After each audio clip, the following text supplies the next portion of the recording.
ఎర్రగా ఉన్న మనసులో నల్లగా చేసిన ఇక ఊరికే వాళ్ళంట ఎంత కనిపడా వాళ్ళు నన్ను తిడతా ఊరు శాపనార్థాలు పెడతా ఊరు ఆనదేవుడా జర్ర నువ్వు అని ఇక ఈయన సూర్యుడు ఆయనకు ఆర్డర్ వేస్తే ఇక ఈయన కొలువు బంధు పెట్టి లోపల దాచుకుండు మేఘాలల్లో ఎవరు సూర్యుడు ఇక నువ్వనా పోయి దంచు ఇయ్యరా మయ్యరా అంటే ఇక ఈ బుద్ధిగల పిల్లగాడు చెప్పుడే మా ఎక్కువ ఓ అమ్మ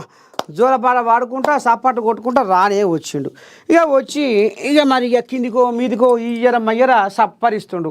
ఇక గిట్ల అవుతుంది కథ ఎక్కడికక్కడ బండ్లు బడమియలు చెరువులు రోడ్ల మీద చెరువులు అవపడుతున్నాయి ఇక ఈ చెరువులల్లా ఇగో ఎట్లా కనపడుతున్నాయి చూడు బండ్లు రోడ్లు మొత్తం చెరువులు అయితే ఈ చెరువులల్లా బండ్లు పిట్టపిల్ల లెక్క కనపడుతున్నాయి ఇక ఆయింత గిట్నే ఈ వరద నీళ్ళకు వాన నీళ్ళకు ఏమన్నా చెరువో బొరువో గంజివాడ అంటే స్వాహ మొత్తానికి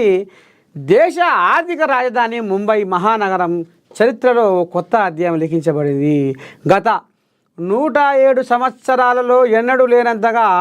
మే నెలలో అత్యధిక వర్షపాతం నమోదై సరికొత్త రికార్డు సృష్టించింది ఆదివారం అర్ధరాత్రి నుంచి కురుస్తున్న కుండపోత వానలతో నగరం జలదిగ్బంధంలో చిక్కుకుంది జనజీవనం స్తంభించిపోగా భారత వాతావరణ శాఖ ఐఎండీ ముంబై సహా పలు జిల్లాలకు రెడ్ అలర్ట్ జారీ చేసి పరిస్థితి తీవ్రతను స్పష్టం చేసింది సోమవారం ఉదయం 11 గంటలకే బృహన్ ముంబై మున్సిపల్ కార్పొరేషన్ పరిధిలోని అనేక ప్రాంతాలు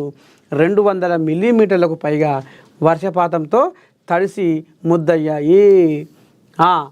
ఇక ఈసారి ఆనదేవుడు ముందుగానే మేల్కొండులో ఇక మరి ఎండలు కొట్టాల్సిన టైం సూర్యుడు పోయి దాచుకున్నాడు నేను కొలువు చేయలేను ఇక నువ్వు కొలువు ఎక్కని నా డ్యూటీ నువ్వు చేయి ఇక ఆయన దేవుడు ఈ రకంగా భారతదేశం వెలుపున భారీ వర్షాలతోటి మధ్యలో మొత్తం మోగిస్తుండు ఇక మరి దీంతో జనజీవనం అస్తవ్యస్తమైపోతున్నారు అప్పుడే ఏముంట్లకి ఏమి లేదు ఇక అక్కడక్కడ కరెంటు తీగ కథ ఇక మరి ఇక ఆగం జగన్నాథం అన్నట్టే ఉందట రోడ్ల మీద చెట్లు ఏడు కాడికి ఇరిగి పగ్గం పాడు చేస్తున్నాయట మొత్తానికి ఆనదేవుడు ఇక కండెర్ర చేసి ఈ రకంగా కథ గమ్మిస్తుంటే పాపం రైతన్నలు అయితే వెనకసీరు పోసుకున్న ఒడ్లు కళ్ళాలల్లా మురిగి మొరకలు వెళ్ళే కాడికి వచ్చిందట కథ ఇక వాళ్ళ బాధ దేవుడు ఎరుగు అన్నవో రామచంద్ర లక్షల పెట్టుబడి పెట్టి కళ్ళాలల్లా పోసుకొని తీర మూలి కాడికి వచ్చిన పంట గంగల కలిసిపోయే కాడికి వచ్చింది కథ ఇక ఆనదేవుడు ఇప్పుడు సూర్యదేవుని డ్యూటీ ఆనదేవుడు చేస్తుండు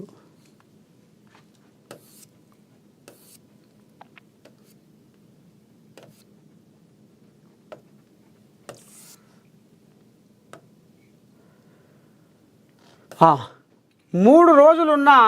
ముచ్చటే లేదు రేవంత్కు ఢిల్లీలో పరాభవం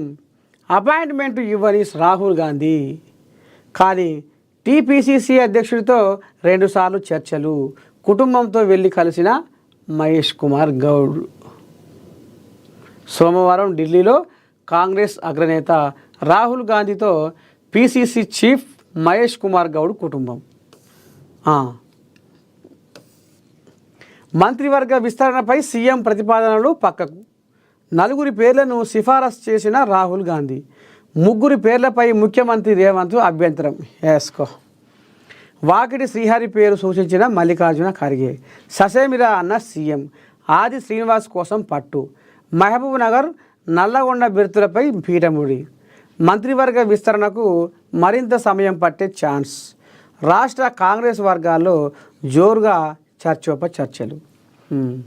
ఇక ఈ చర్చలు ఉన్నాయా ఇక ఎటువంటి మా వాళ్ళకి వేయాలని లేదు ఇక మరి ఫలానాలు జర ఇక బాగానే పార్టీ కోసం తనలాడుతున్నారు కాబట్టి జర వాళ్ళకి ఇవ్వాలని ఇక ఇలా సామాజిక వర్గాలని సీనియర్లని ఇక చూడాలి మరి ఈ మంత్రి పదవుల కథ ఈ బుగ్గకారుల కథ మరి ఇక ఎన్నడ ముంగడ పడుతుందో ఏం కాదో దగ్గరికి వచ్చే ఇచ్చే అని జరుపుకుంటూ వస్తా ఊర్రు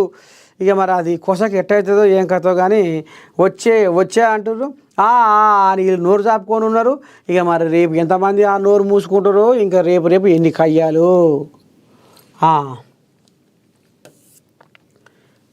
ఇటు మాటలు అటు మూటలు మూటలు చదవకుండా